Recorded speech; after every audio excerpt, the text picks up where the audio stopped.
There's this popular saying in Nigeria, though it's not a Nigerian saying, but many Nigerians love to use it. It goes like this. The definition of madness is when you do the same thing in the same way over and over again and expect a different result. That's the clear definition, according to Nigerians, of madness.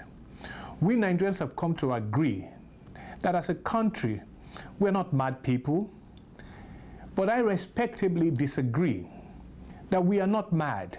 We just happen to be stuck on stupid. We do silly things. We stay in the same mode, never really wanting to change.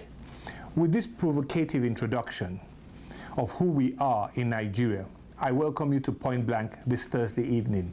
My name is Patrick Omosage. You can always contact me as usual on my Twitter handle, which is PJ Osage, or you can go to our website here at MBCLiveTV.com and watch this program or any of our other programs anywhere you are in this world. So once again, I welcome you to Pointblank.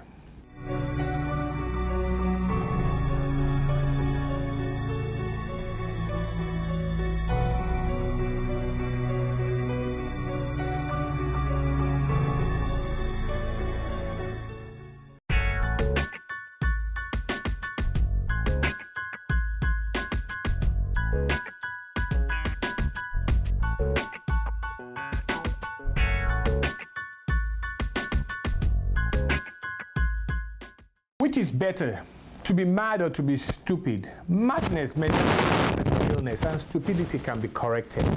And that is why I believe that most of our problems as a country can be corrected. Stupid is when you continue to run a program like the National Youth Service Corps without any noticeable changes in almost 40 years of its existence. Is there anyone out there that thinks that the problem is serving anyone, that the program today is serving anyone's interest? My issue today is not about the death of some of the coppers recently. It is about the waste that the program is costing. We as a people have to go to National Youth Service Corps after 4, 5, 6, 7 years in the university and serve in a state that at times is not even welcoming. But let's get one thing correct. Nigerians as a generation have moved beyond trying to appease the government by going to serving where we don't.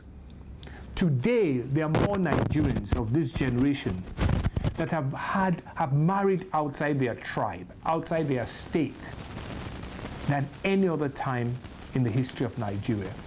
So maybe one of the goals of the National Youth Service Corps has been defeated. What is another goal of the National Youth Service Corps? Is to place graduates in areas of specialty in states that probably would not have such graduates work for them. But again, the huge bureaucracy of the National Youth Service Corps has really limited that to a lot of people. I mean, in a lot of instances. A lot of youth couples today don't get to serve where they're probably needed. The thing has become so huge that we have 2 or 3 batches a year. I mean, that's a good thing. We're producing so-called graduates. No problem with that. But we can't even find them government jobs at that level. At one time, they said every youth corps is going to teach. There are some states that they don't need that many teachers. So, you know, that goal has also been defeated. So, but why are we then still having the National Youth Service Corps run the way it is being run? There are a lot of changes that could be made. Again, I use the word, this is not about us being mad because we are doing the same thing over and over again, expecting a better result. This is what I believe is that, I've used the title, we're stuck on stupid. We're doing the same thing with no noticeable improvement, no result that benefits the people. The National Youth Service Corps can be changed, can be scrapped, can be eliminated. Do whatever you want to do with it.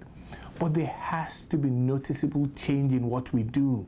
That's what reasonable people do. That's what progressive countries do. So here's my idea for the National Youth Service Corps. Maybe scrap it or make it voluntary. Make people do it if they need to do it. But like I said, the better idea might be to take that money and turn it into a university student loan. The money that the National Youth Corps uses today. Turn it into a university loan. Let the states access such a loan. Let students go to any state. It doesn't have to be a state of origin. I might believe I stand a better chance of accessing a student loan from Bauchi State.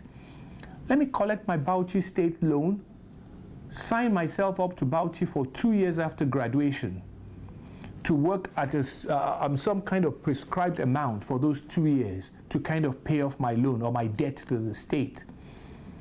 I think that would be a better way.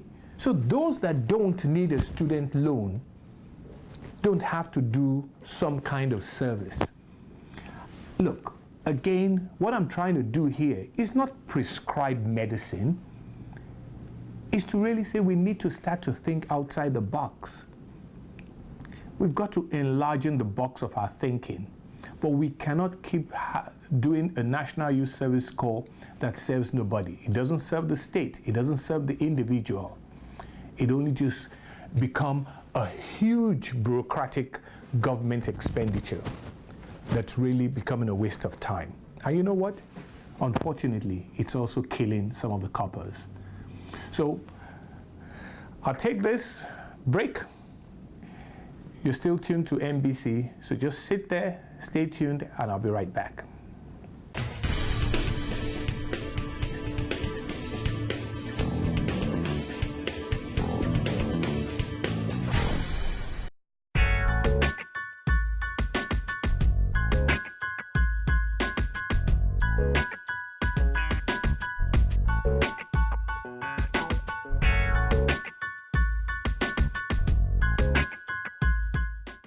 Welcome back.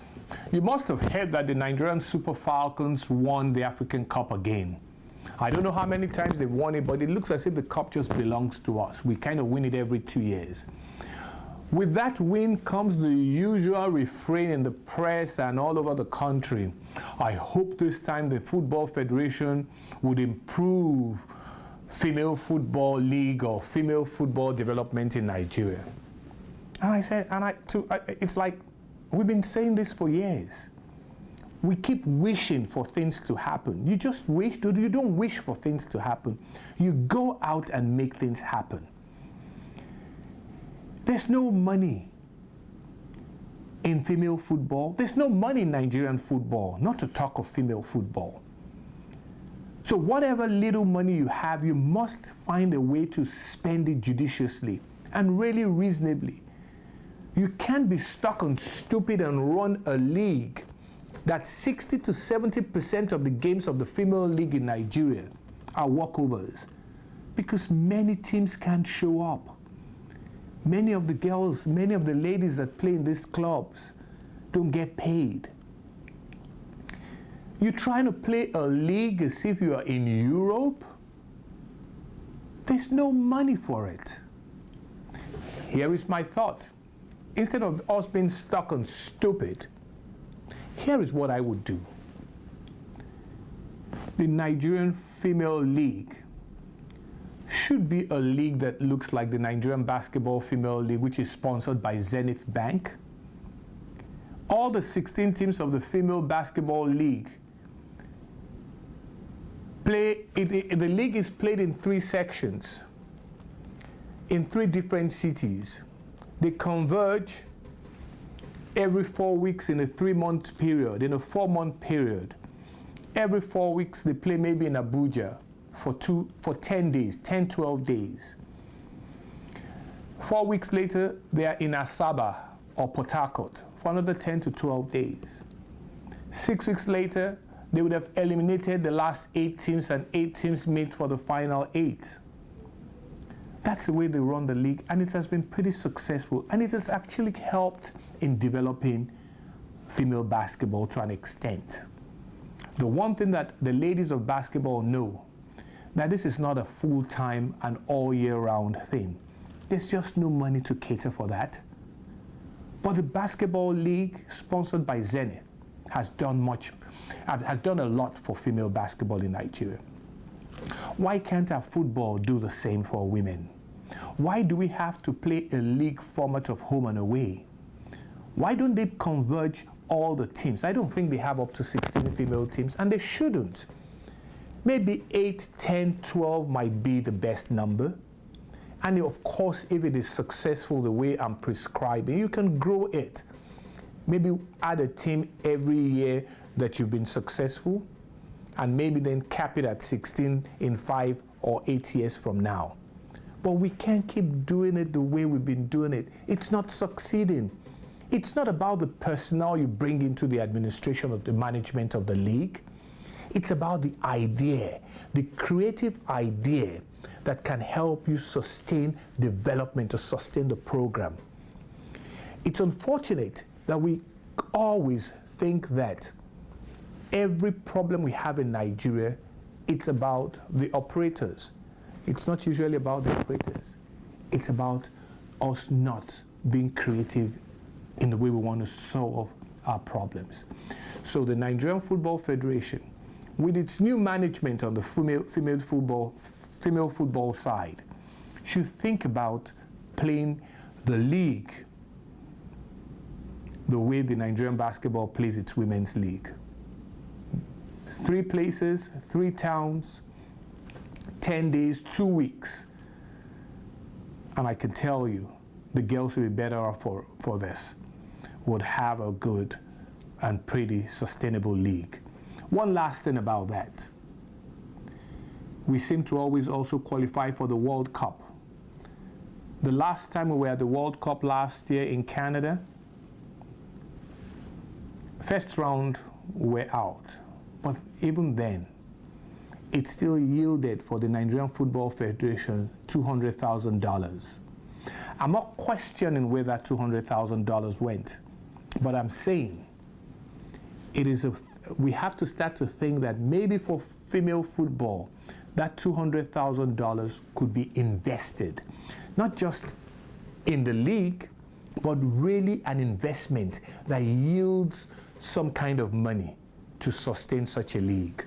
I know this present football administration in Nigeria under Amaju Pinnick has always touted the influence that he has with corporate Nigeria. Why not give one of these big corporations, invest this $200,000 for us, and we'll now kind of work on the little profit the investment yields. So this is something we've got to think about and do for Nigerian football. I'm going to take another break. When I come back, I will tackle another issue that makes us look stupid, because we are stuck on stupid. We are not mad, but we are stuck on stupid. So stay tuned, and I'll be right back.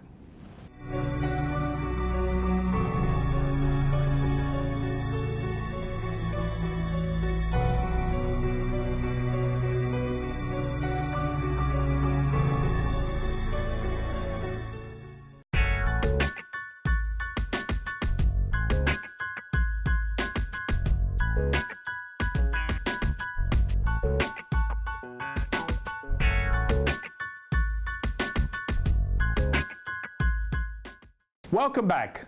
You're watching MBC and you're watching Pointblank. My name is Patrick Omosagi. I've been your host for quite some time now. Now, look, I'm sure that most of you are looking at, why am I saying that we are stuck on stupid? But here is another good one for me to use as an example of why we are stuck where we are, which is what I say is stupid. Thinking outside the box is something we have to do. Has anybody ever heard of the famous Lagos-Ibadan Express Road? This road was built over 30 years ago, has turned into a very sour point in our country. We don't understand its development. Government of different stripes, military, civilians, are finding it difficult to fix this road. But why? Why haven't we been able to fix this road? It's very simple. We're refusing to think outside the box. This road is the busiest road possibly in the whole of Africa. It's tremendously going to be difficult for anybody to think that this road would return to what it was meant to be. some 30 years ago. It's not going to happen. Forget about the churches. I know everybody talks about the churches, what has really damaged the road. Forget the churches. What has damaged the road more is that the road actually opened up a lot of new housing and living developments, a lot of what we call suburbs out here in America. That road opened up an awful lot of new, really new and nice and cheap living estates. All those people work in Lagos. They've moved out of a very hectic Lagos. And that express is what allowed them to do that. Now, if you think that tarring that road or expanding that road from maybe 2 lanes to 4 lanes is going to solve the problem of congestion, you probably haven't thought about it properly. Because you know what? Really, the better that road is today, the more people would move out of Lagos and live there. So what does that do? That makes that road never really become an express anymore. An express is, look, you want to go. When that road was built, Lagos to Ibadan was 50 minutes, 100. It was a 100-kilometer road. It was 50 minutes. Now, if you make it in 3 hours, you're lucky. And I'm telling you, even if you make it 4 lanes either way, you're still going to have a whole lot of congestion on that road because there are too many outlets where people reside. Like I said, forget the churches. The churches are not a problem. It is the living. People live off those roads now. So how are we going to solve this problem?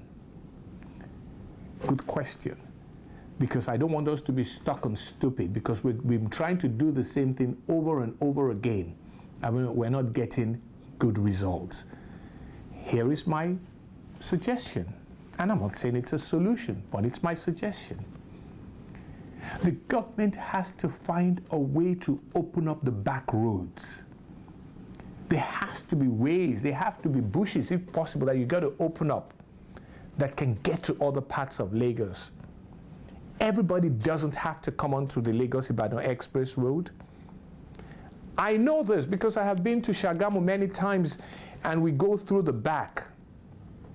Develop those routes instead of focusing entirely on the express. Develop those roads so that people can go and use the back. If we don't do that, it will just tell you exactly what I'm talking about now. We're stuck on stupid. You can't do the same thing over and over again. I don't call it madness, I call it stupidity. Because it easily can be changed by being creative in how you solve problems. I'm going to take one last break. When I come back, I'm really going to give you my point-blank opinion on the National Youth Service Corps, on the Super Falcons and the female football development in Nigeria, and of course, on the Lagos-Ibadan Expressway. All those 3 things you're going to hear, just as you've really heard so far, what I think about how to solve it. But this time, I'm really going to give you a point-blank opinion of exactly why I think it should be done the way I am suggesting. So I'll take a quick break, and I'll be right back.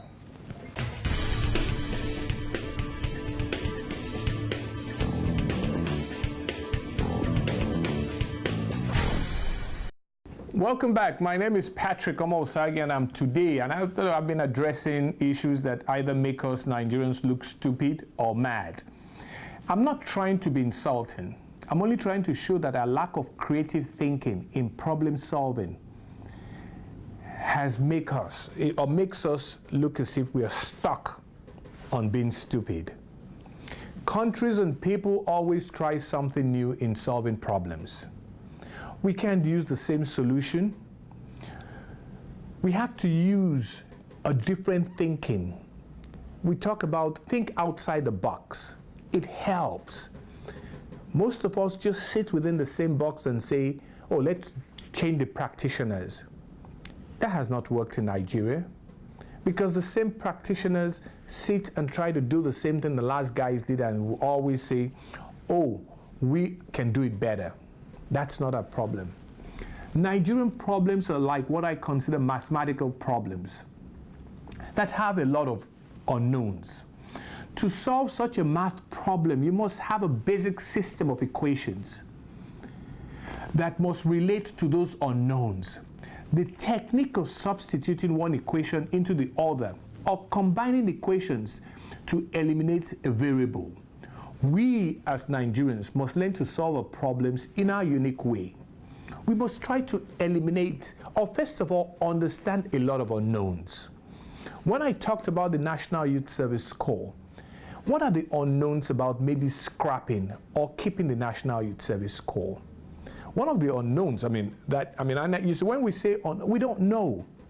But I said the reasons why we started it are really no more in existence. Nigerians travel the country all over now. Nigerians attend so many universities. Nigerians attend universities everywhere. We really have a mixed culture. Nigerians, I said again today, have married more outside their tribe than ever before, and it is continuing to expand. You hardly see people marrying from the same village as it used to be many moons ago. People are crossing tribes, crossing states to get married. So why do we need a program that was really supposed to help stimulate that kind of thing? We're already into it, and we're very well into it. It's time to let that go. It's time to almost take an idea, my idea, or a little bit of my idea. Because if you scrap it, the money for the National Youth Service Corps has to go somewhere. Like I said, turn it into some kind of federal school, university loans system. And I hope that would work. Look at the Nigerian Football Federation. How many times do we hear they are broke? They are always broke. Why are they always broke? They spend too much. You can't be paying a men's team, national team, a 10,000 or 5,000 winning bonus. You can pay that if you have the money, but you don't. You have a lot of other programs to take care of, like the women's program. The Super Falcons just won, as I said, but they've not even been paid an allowance. Not to talk of a winning bonus. They were hardly even ever in camp to prepare for this tournament. Now, it's not their fault. It's a fault of the Football Federation. Those that manage the football don't seem to understand that you need money, or you must know how to manage money. So whatever money they get from the government, you must be able to manage it across your entire program. You can't say one is more important. Do I believe men's football is more important? I'm never going to say that. Does men's football yield more money? Yes. Every time we qualify for the World Cup, we are almost guaranteed $10 million. So that means every 4 years, the Nigerian Football Federation can get $10 million. Can anybody tell me what they have ever used that money to do? Why is it that the Nigerian Football Federation doesn't even have a decent building to not just run its offices from, but to also probably rent to other people? I can guarantee you can easily buy a very decent building in Victoria Island for $2 to $3 million. That's an investment. You just don't need your own offices. You can rent to law firms and to accounting firms and to banks who would consistently pay you, just not for the maintenance of the building, but for other things to run your program. Is anybody really thinking outside the box? Let's stop being stuck on stupid. And lastly, my thoughts on the Lagos-Ibadan Expressway. It's very simple. Open up outlets behind, not everybody pouring into the expressway, because that place is becoming congested. There's nothing you're going to do about it. You can expand it all you want. You can tar it with gold. More people are going to move out there, the better the roads even become. And when more people move out there, it's not even about the usage, it's just about the numbers of people trying to pour into the express at odd times, in the morning and in the evening. So you're still going to have the same congestion. These are my point-blank opinions and thoughts about this kind of issues in solving Nigerian problems. See, when we do the same thing over and over again and expecting different result, it's a definition of madness. I don't think we're mad, but we are stuck on stupid. So I'll see you all next time. Bye for now.